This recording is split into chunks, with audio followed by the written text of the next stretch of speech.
Hello, and thank you for joining us. Today, let's talk about Scranton Peninsula. Scranton Peninsula is one of those places in Cleveland's urban core that gets no love and seems to always be late to the party because of it. While it's finally starting to see some significant redevelopment, the 80-acre Scranton Peninsula in Cleveland's Flats, near downtown Cleveland, is historically one of the last areas of the Flats to get attention from investors and developers. That's been the case ever since a guy named Joel Scranton moved here more than 200 years ago with a schooner full of raw leather to sell.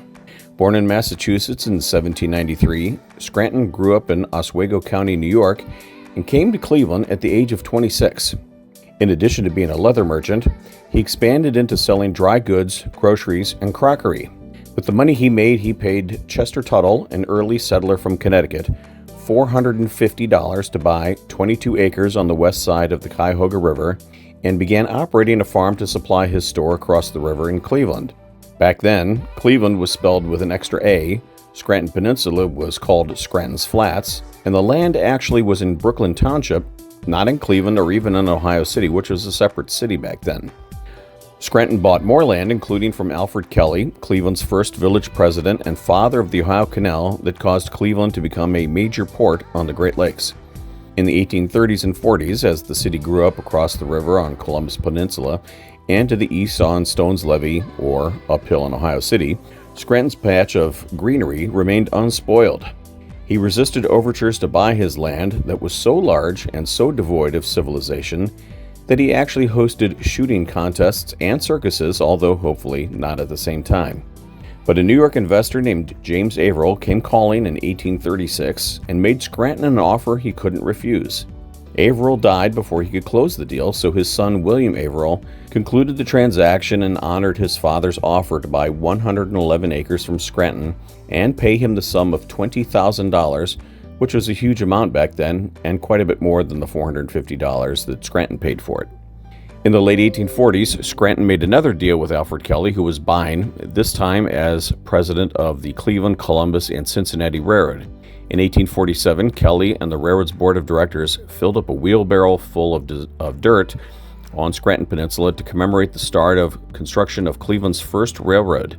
But Scranton Peninsula was still swampy at the fringes and not level land, as it rose up in the middle, making it unattractive to build a railroad yard and locomotive roundhouse. So across the river, on the Columbus Peninsula, a dense merchant neighborhood of Irish immigrants who had fled the potato famine was demolished for railroad facilities, preserving Scranton Peninsula as a mostly undeveloped area as late as the 1850s.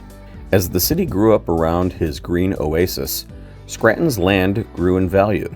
When he turned 60 in 1853, Scranton began selling off his estate in chunks, spread among nearly 3 dozen transactions, making him a very wealthy man. When Joel Scranton died in 1858 from a stroke, then called apoplexy, he left a sizable estate to his family. Averill was among the buyers who expanded his portfolio, leasing his land to manufacturing and other commercial enterprises. One of those was Northern Ohio Lumber Company, that began operations in 1864 and continues in business today. It wasn't until 2002 that it relocated from Scranton Peninsula to a new site farther south in the Flats. Northern Ohio Lumber is the oldest lumber company and sawmill in Ohio, and the 5th oldest lumber company in the USA. Another significant industry on the peninsula was a railroad wheel maker named Cleveland Wheel and Foundry Works. It started in 1860 by Thomas Mayer, who was one of the Cleveland's most successful early Irish industrialists. He employed 250 laborers at his factory on the west side of the peninsula. But the most dominant industrial user of Scranton Peninsula started out small in Greater Cleveland's mother state of Connecticut. In 1870, carriage bolt maker Upson Nut Company opened for business and quickly expanded with a factory in Cleveland. That plant grew so quickly that by 1889 it became the company's principal production facility, employing 2,000 people. It was acquired by Republic Steel in 1935, shortly before Republic moved its headquarters from Youngstown to Cleveland and became the nation's 3rd largest steel producer. The Upson Bolt and Nut division was the first steel mill in the Flats to close. It, like much of the steel industry that faded in the 1970s, was saddled with outdated facilities, foreign competition, environmental regulations, and chronic labor management problems. Federal Wire and Steel acquired the aging plant in 1973, but halted operations, preferring instead to sell it off piece by piece or for reuse or scrap. By the 1990s, most of the steel plant had been demolished and the 25-acre property was sold to a trust of real estate developer, Cleveland-based Forest City Enterprises. Averill's many properties, including owned by the trusts of 10 people, were transferred in the 1960s and 70s to Scranton Averill Inc. and continued to lease its lands to old Rust Belt industries or let them sit vacant. Scranton Peninsula's fortunes began to change in the early 2010s when construction work began on extending the towpath trail north from the Cuyahoga Valley National Park to Scranton Peninsula in downtown Cleveland. Things improved further in 2017 when an investor group led by Fred Geis, J-Rock Development, and the East-West Alliance acquired Forest City's vacant steel mill site and began to market it with an ambitious development master plan called Thunderbird. The property was cleaned up and divided up into marketable parcels. Great Lakes Brewing Company bought into the Thunderbird vision first and has leveled its land for expansion, but hasn't built anything yet on its acre property. J-Rock developed one of the few remaining structures left standing from Scranton Peninsula's industrial era, turning a 105-year-old concrete building that was Cuyahoga Lumber Company's sawmill into Brewdog's Cleveland outpost by the river.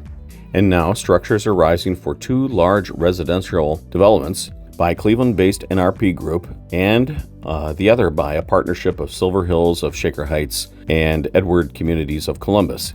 Each development will add more than 300 housing units, which, when combined, could make Scranton Peninsula home to 1,000 people in a year or two.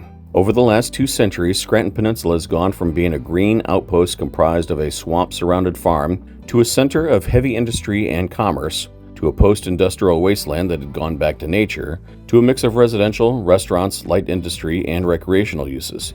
The old Scranton's Flats is just now entering its next chapter. They could last a few decades or a few centuries. And, just like traveling the twisting Cuyahoga River that surrounds the peninsula, you never know which way it's going to turn next. Thank you to V1 Drone Video for the aerial views of Scranton Peninsula.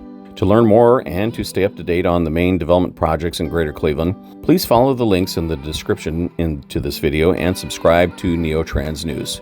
We'll be back soon.